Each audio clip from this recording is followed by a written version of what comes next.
सिल्लीगुड़ी में स्थित भारत का चिकन नेक, भारत की वो नस जिस पर दुश्मनों की नजर पड़ते ही पूरे पूर्वोत्तर की सुरक्षा पर गंभीर सवाल खड़े हो जाते हैं। लेकिन अब इस पर भारत ने ऐसा सुरक्षा कवच तैयार किया है कि इसे काटने का ख्वाब देखने वालों के कलेजे कांप जाएंगे। केंद्रीय गृह मंत्री अमित शाह ने सिलीगुड़ी की धरती से साफ कर दिया कि भारत की जमीन के एक एक इंच की हिफाजत हिंदुस्तान करना जानता है, हिंदुस्तान की सेना करना जानती है और देश की रणनीतिक जीवन रेखा से खिलवाड़ करने वालों को करारा जवाब मिलेगा। जो लोग भारत के चिकन नेक को काटने का ख्वाब स्वप्न पाल रहे हैं, उन्हें समझ लेना चाहिए कि ये नया हिंदुस्तान है, ये कयामत की रात कभी नहीं आएगी। एक और केंद्रीय गृह मंत्री चिकन नेक पर गरजे तो दूसरी ओर पश्चिम बंगाल की सुवेंदु सरकार की इतनी तारीफ कर दी कि ममता बनर्जी को चक्कर आ गया। नमस्कार, मैं हूं नविंदु और आज के इस वीडियो में आपको बताऊंगा कैसे अमित शाह के एक बंगाल दौरे ने पश्चिम बंगाल से लेकर बांग्लादेश तक भारत के दुश्मनों के बीच जबरदस्त खलबली मचा दी है और जिहादी कट्टरपंथी थर थर कांपने लगे हैं। वीडियो लास्ट तक जरूर देखिएगा।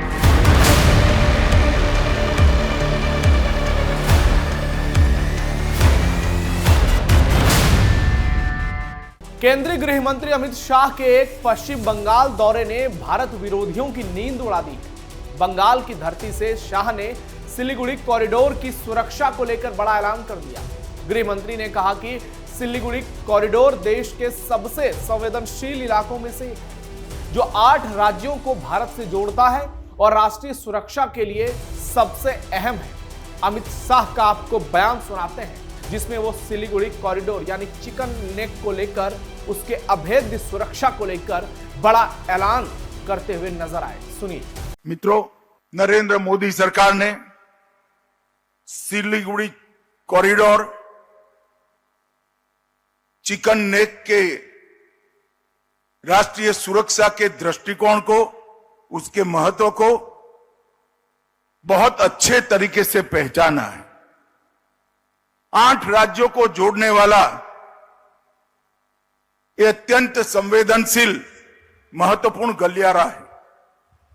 3 अंतर्राष्ट्रीय सीमाएं नेपाल, भूटान और बांग्लादेश, यही सिलीगुड़ी कॉरिडोर को लगती है और एक प्रकार से इसकी सुरक्षा राष्ट्र की सुरक्षा के साथ जुड़ी हुई है। हमने सिलीगुड़ी कॉरिडोर की सुरक्षा को अभेद बनाने के लिए त्रिकोणीय सुरक्षा ग्रिड बनाया है। चोपड़ा, किशनगंज और धुबरी, ये तीनों बेस से पूरे सिलीगुड़ी कॉरिडोर में हमने जागरूकता भी बढ़ाई है, उपस्थिति भी बढ़ाई है और यहां पर वर्चस्व भी बढ़ाया है।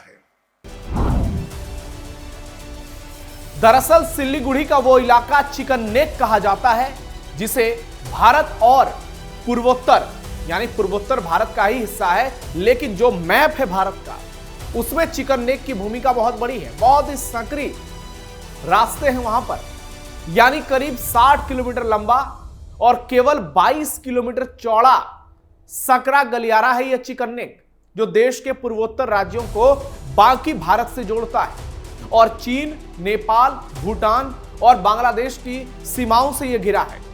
यही वजह है कि अमित शाह के इस दौरे पर सबकी निगाहें टिकी है।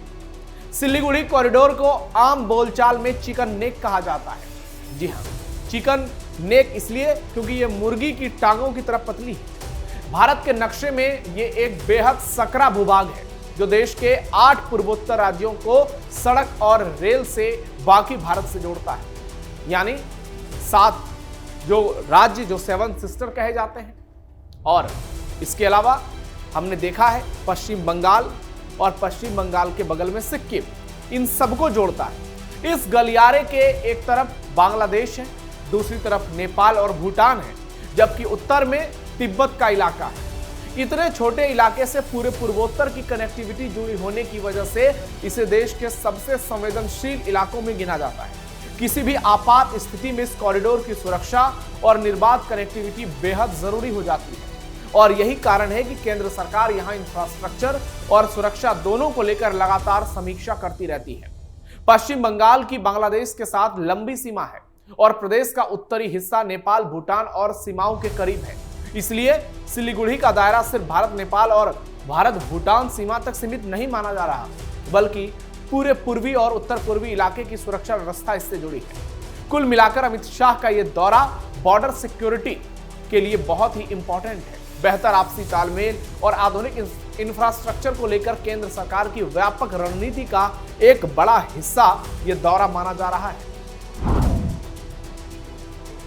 बांग्लादेश की तरफ से चिकन नेक को लेकर पिछले कुछ दिनों में कई बार बहुत ही विवादित बयान आए हैं। इसकी शुरुआत मोहम्मद यूनुस के मार्च 2025 के बयान से हुई, जब उसने चीन में कहा कि भारत के पूर्वोत्तर के 7 राज्य जमीन से घिरे हैं और बांग्लादेश चीन के लिए इस इलाके तक समुद्री पहुंच का रास्ता बन सकता है। इसके बाद एनसीपी नेता हसनात अब्दुल्ला ने दिसंबर 2025 में भारत के 7 सिस्टर्स यानी पूर्वोत्तर को अलग थलग करने और जरूरत पड़ने पर अलगाववादी ताकतों को समर्थन देने जैसी गीदड़ भभकी थी। मई 2025 में बांग्लादेश में ग्रेटर बांग्लादेश का नक्शा भी सामने आया, जिसमें भारत के पूर्वोत्तर के हिस्से दिखाए गए। जरा सोचिए, ये 2 कौड़ी के बांग्लादेश वाले ये चिकन नेक लेंगे। इसी माहौल में असम के मुख्यमंत्री हिमंता बिस्वा शर्मा ने इन जिहादियों को तगड़ा जवाब दिया और कहा, चिकन नेक से नजर हटा दो। उन्होंने कहा, भारत की सैन्य ताकत ऑपरेशन सिंदूर का नजारा पूरी दुनिया देख चुकी है, इसलिए अगर चिकन नेक पर नजर डालोगे तो हम छोड़ने वाले नहीं हैं। यानी बयानबाजी से लेकर नक्शों तक सिलीगुड़ी कॉरिडोर को लेकर तनाव बढ़ा और भारत ने इसे गंभीर रणनीतिक चुनौती के तौर पर देखा। और इसी बीच अमित शाह बॉर्डर सिक्योरिटी को लेकर फुल एक्शन में नजर आए। पश्चिम बंगाल की धरती से उन्होंने शंखनाद कर दिया।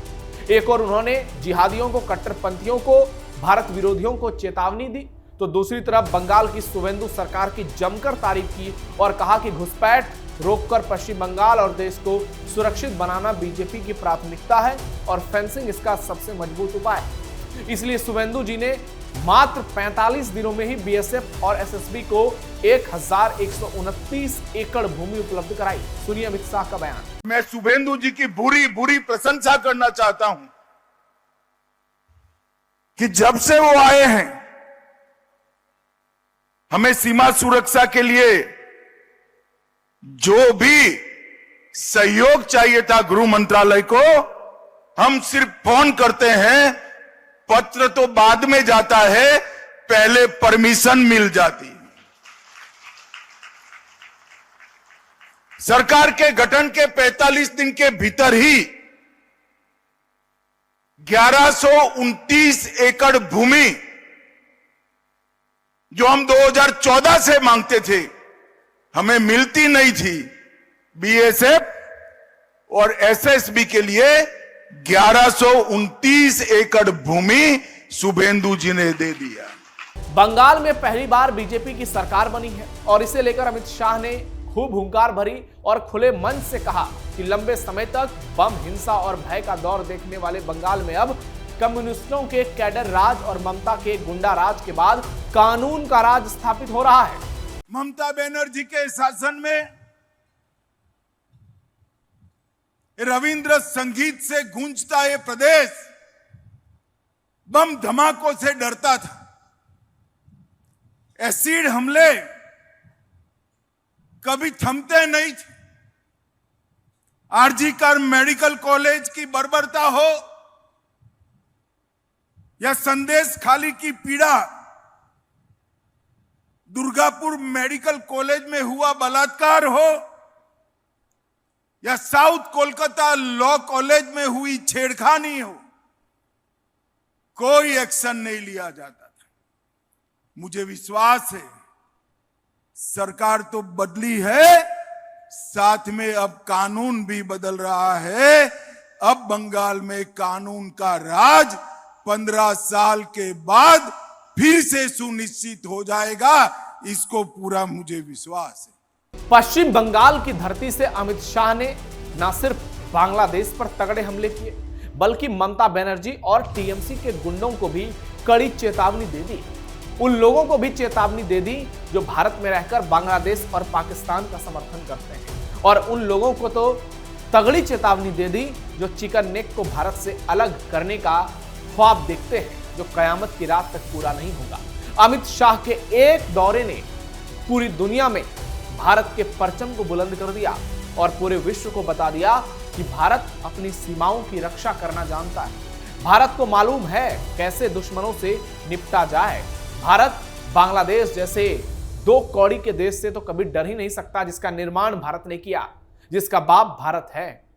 और जब बांग्लादेश का कोई जिहादी खड़ा होकर कहता है कि वो चिकन नेक को भारत से अलग कर देगा, तो उसको एक बार इस बात का एहसास होना चाहिए कि नया हिंदुस्तान है जो घर में घुसता भी है और घुसकर मारता भी है, और ऐसा मारता है कि दोबारा दुश्मन उठ खड़ा नहीं हो पाता है। बांग्लादेश हो, पाकिस्तान हो, चीन हो, जो भी भारत के पड़ोस में रहकर भारत के खिलाफ साजिशें करता है, आज नया भारत उसको करारा जवाब दे रहा है। और गृह मंत्री अमित शाह के एक दौरे ने बहुत सारे बातों से पर्दे उठा दिए हैं, सीधे तौर पर दुश्मनों को जवाब दे दिया है कि भारत आज इतना ताकतवर है कि अपनी रक्षा बिना किसी के समर्थन के अपने सैनिकों के बदौलत कर सकता है।